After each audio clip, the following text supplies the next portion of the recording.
I've got one that can see.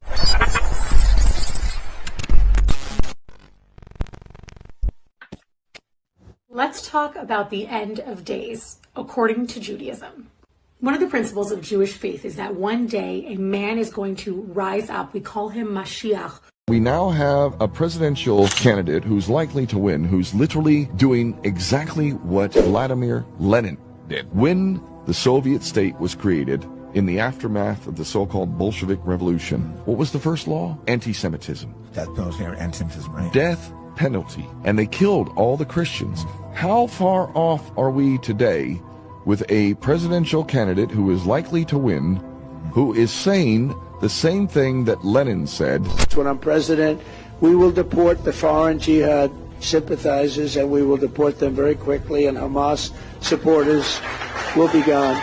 But what's going on now is exactly what was going on before the Holocaust.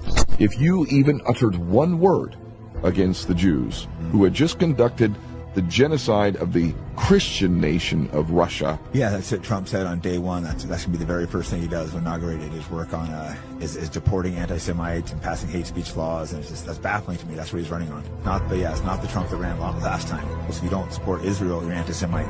If you say they crucified Jesus, you're an anti-Semite. But how does Christian nations ally with communism when the communist agenda was to exterminate the Christians? So you, as a so-called Christian, believe that your job is to bend over and take it up that place for this very people who brags and, by the way, hates your Savior. In tandem with these economic and property reforms, a wide array of legislation was passed by Lenin's government in late 1917 and 1918 to transform the social and legal landscape of Russia.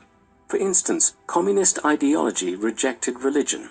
Accordingly, in January 1918, the new government decreed the immediate separation of church and state at a time when organized Christian churches across Europe still had a major influence over education and other social matters. A wide array of legislation was passed by Lenin's government in late 1917 and 1918 to transform the social and legal landscape of Russia.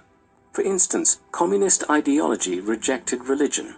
Accordingly, in January 1918, the new government decreed the immediate separation of church and state. For instance, communist ideology rejected religion. Accordingly, in January 1918, the new government decreed the immediate separation of church and state at a time when organized Christian churches across Europe still had a major influence over education and other social matters.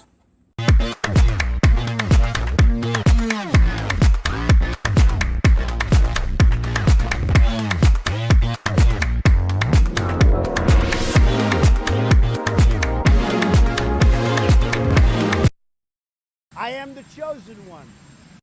I want to tell the Rebbe the words of the new song that we're singing with Moshiach, right? So I'm just going to read him. Am Yisrael, have no fear. Moshiach will be here this year. We want Moshiach now. We don't want to wait. Okay?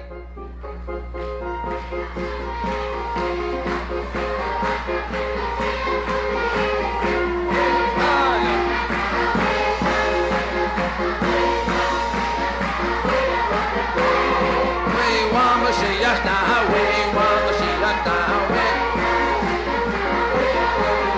Oh yeah, Am Yisrael, have no fear, Moshiach will be this year. Am Yisrael, have no fear, Moshiach will be here this year. And because we want Moshiach now, we want Moshiach now, we don't run away. We want Moshiach now, Moshiach now, we don't run away.